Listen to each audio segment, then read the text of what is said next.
Shalom semuanya. Di hari ini kita akan membahas tema kehidupan orang benar. Di dalam kehidupan orang benar ini saya akan kupas tentang prinsip orang benar dan juga tentang kesukaan seorang yang benar itu seperti apa. Nah, mari kita sama-sama buka di dalam Mazmur pasal 1. Kita buka di dalam Mazmur pasal 1 ayatnya yang pertama hingga ayatnya yang ketiga. Di sini saya akan bahas tentang prinsip kehidupan orang benar dan juga kesukaan orang benar dan efeknya apa ketika kita melakukan ini. Jadi tema besarnya adalah kehidupan orang benar. Mari kita sama-sama membaca ayat pertama. Judulnya itu jalan orang benar dan jalan orang fasik. Berbahagialah orang yang tidak berjalan menurut nasihat orang fasik, yang tidak berdiri di jalan orang berdosa, dan yang tidak duduk di dalam kumpulan pencemooh. Oke, ayat pertama dulu kita bahas. Berbahagialah orang yang tidak berjalan menurut nasihat orang fasik. Setiap masukan, setiap nasihat boleh kita terima. Tapi semua nasihat dan semua masukan yang kita terima itu di dalam sebuah pertimbangannya Tuhan. Kita timbang di dalam roh. Dan nasihat yang terpenting yang paling kita harus dengar adalah nasihat firman Tuhan. Orang benar itu dia hanya mendengar apa kata Tuhan. Yang Tuhan katakan itu yang dilakukannya. Tuhan bisa berbicara secara audible, kita dengar di dalam roh. Dan bisa juga Tuhan itu berbicara itu lewat firman-firmannya. Firman-firmannya ini apa kita lakukan di setiap hari. Nah, nasihat-nasihat Tuhan ketika kita bangun pagi, kita merenungkan firman Tuhan. Nasihat-nasihatnya di hari ini itu ada gitu untuk kita. Untuk kita menjalani hari ini, membuat kita kuat, memegang setiap nasihat-nasihat Tuhan di hari ini. Yesaya dan Hamayaba, kita lihat bahwa kita itu tidak lagi mendengar apa kata orang, ya, orang yang menjatuhkan dan sebagainya, tidak. Tapi kita mendengar nasihat Tuhan di dalam kehidupan kita, lewat firman-Nya, lewat hamba-hambanya berbicara, lewat khotbah yang sekarang saudara dengar ini, lebih tepatnya sebuah pengajaran buat saudara. Yesaya dan Hamayaba. Berikutnya adalah prinsip kehidupan orang benar seperti apa. Yang pertama kan tadi dia hanya mendengar nasihat Tuhan, mendengar Tuhan.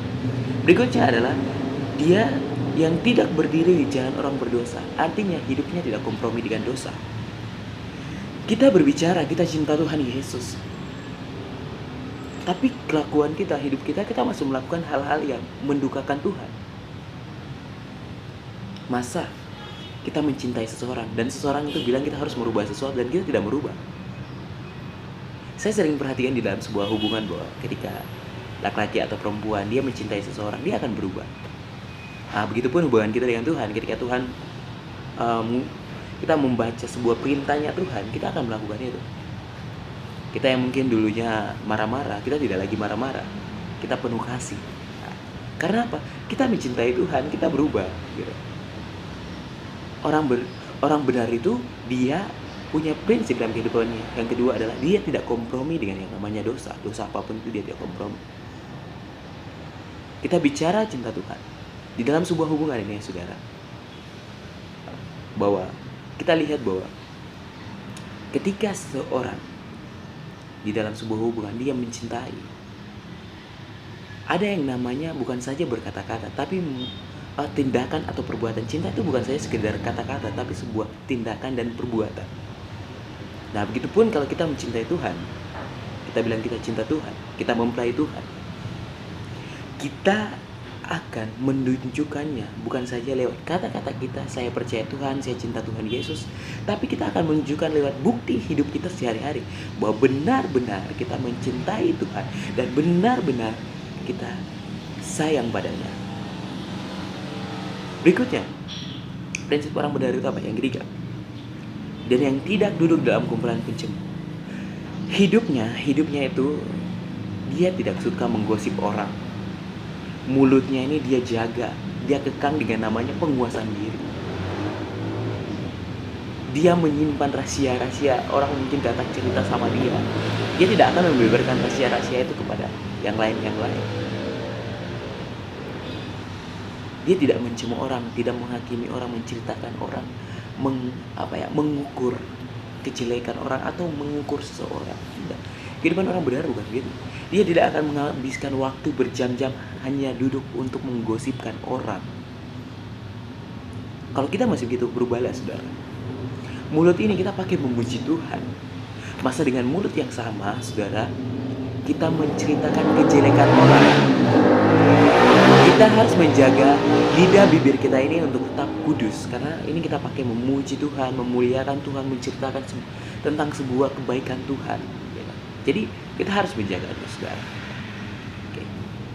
Kita masuk ke poin kedua tentang kesukaan orang benar. Oke. Kesukaan orang benar itu apa? Yang pertama, tapi kesukaannya ialah Taurat Tuhan. Taurat Tuhan berbicara tentang aturan-aturan Tuhan, perintah-perintah Tuhan, tentang firman Tuhan sendiri, apa yang tercatat di dalam sini. Kesukaan orang benar, dia melakukan. Dia bukan saja mendengar, tapi dia melakukan setiap firman yang didengarnya. Jadi hari ini kita dengar firman, kita langsung laksanakan di dalam kehidupan kita. Ini juga terkait seperti yang tadi.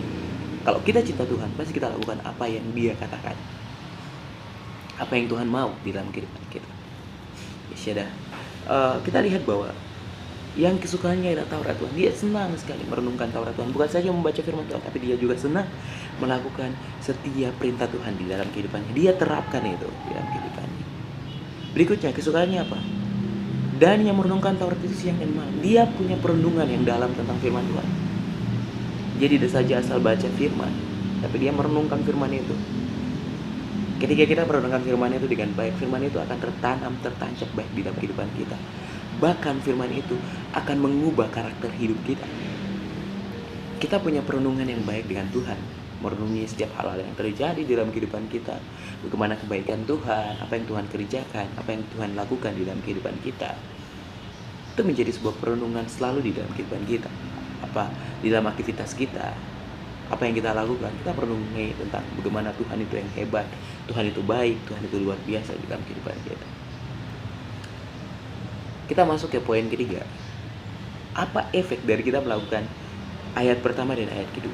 Ini efeknya di di ayat ketiga. Ia seperti pohon yang ditanam di tepi aliran air, yang menghasilkan buahnya pada musimnya, dan yang tidak layu daunnya, apa saja yang diperbuatnya berhasil. Dia seperti pohon yang ditanam di tepi aliran air. Aliran air ini berbicara tentang Roh Kudus.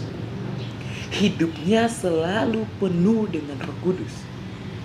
Hidupnya selalu aliran-aliran roh itu mengalir di dalamnya. Tuhan bekerja penuh di dalam kehidupan orang ini.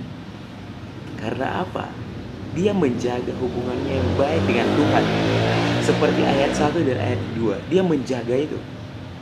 Maka efeknya yang terjadi adalah di ayat 3. Ia seperti pohon yang ditanam di tepi aliran air. Selalu apa? Ia menghasilkan buahnya pada musimnya. Kita menghasilkan buah apa? Pertama, buah karakter itu ada 9 buah roh. Baik kasih, sukacita, damai sejahtera, kesabaran, kemurahan, kebaikan, kesetiaan, kelemah lembutan, penguasaan diri. Itu. Kita berbuah di dalam itu. Kita berbuah, kita menghasilkan buah-buah itu. Kita yang tadinya suka marah-marah, kita menjadi orang yang sangat sabar. Kita yang tadinya tidak suka orang, kita jadi seorang yang suka mengasihi Tuhan, bahkan mengasihi sesama. Hidup kita mulai berubah, dan 9 buah roh ini akan nampak di dalam kehidupan kita. Karena efek kita melakukan ayat pertama dan ayat kedua di dalam kehidupan kita. Dan berikutnya adalah, dan yang tidak layu daunnya, apa saja yang diperbuatnya berhasil. Kita buat segala sesuatu berhasil itu semua karena di dalam bimbingan dan arahan Tuhan saja. Makanya semuanya berhasil. Dia mendengar Tuhan. Maka apa yang dikerjakannya adalah seturut maunya Tuhan. Luar biasa tidak? Luar biasa.